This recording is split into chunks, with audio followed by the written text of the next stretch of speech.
Taste the Daily.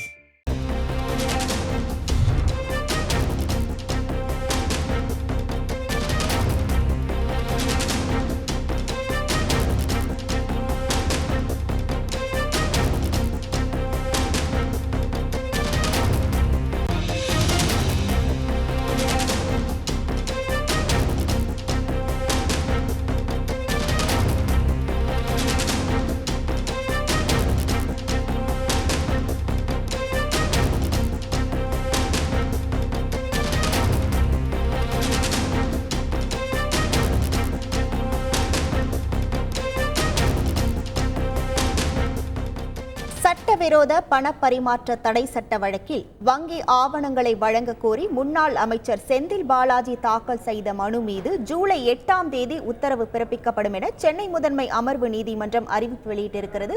முழு விவரங்களோடு இணைகிறார் நமது செய்தியாளர் சுரேஷ். வணக்கம் சுரேஷ். சென்னை முதன்மை அமர்வு நீதிமன்றம் வெளியிட்டிருக்கக்கூடிய இந்த அறிவிப்பு குறித்தான முழு விவரங்கள் என்ன? வணக்கம்.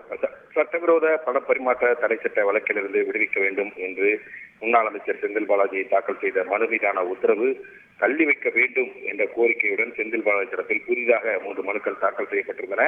அதில் சிறப்பு நீதிமன்றத்தில் இருக்கக்கூடிய போக்குவரத்துறையில் வேலை வாங்கி தருவதாக கூறி மோசடி செய்ததாக பதிவு செய்யப்பட்ட வழக்கினுடைய விசாரணை முடியும் வரை அமலாக்கத்துறை வழக்கினுடைய விசாரணையை தள்ளி வைக்க வேண்டும் என்றும், உயர்நீதிமன்றத்தில் அந்த மேல்முறையீட்டு மனு நிலுவையில் உள்ளதாகவும், வங்கி ஆவணங்களை கேட்டு உயர்நீதிமன்றத்தில் மேல்முறையீடு செய்ய இருப்பதாலும் இந்த வழக்கினுடைய மனுவின் தீர்ப்பை தள்ளி வைக்க வேண்டும் என்று கோரியிருந்தார். மேலும் நீதிமன்ற உத்தரவின்படி வழங்கப்பட்ட வங்கி ஆவணங்களில் வேறுபாடுகள் உள்ளதால் விடுபட்ட ஆவணங்களை வழங்க வேண்டும் என்றும் கோரிக்கை விடுத்திருந்தார். இந்த மனுக்களை நீதிபதி அல்லி விசாரித்தார். இந்த விசாரணைக்கு பிறகு இந்த வங்கி தொடர்பான ஆவணங்களை வழங்க கோரி செந்தில் பாலாஜி தாக்கல் செய்த மனு மீதான உத்தரவை ஜூலை 8ஆம் தேதிக்கு தள்ளி வைத்த நீதிபதி அல்லி, அமலாக்கத்துறை வழக்கிலிருந்து விடுவிக்க கோரிய மனு மீதான தீர்ப்பை தள்ளி வைக்க கோரிய மனுவில் செந்தில் பாலாஜி தரப்பு வாதத்துக்காக விசாரணையை ஜூலை 8ஆம் தேதிக்கு தள்ளி வைத்திருக்கிறார். உங்கள் முழு விவரங்களுக்கு நன்றி சுரேஷ்.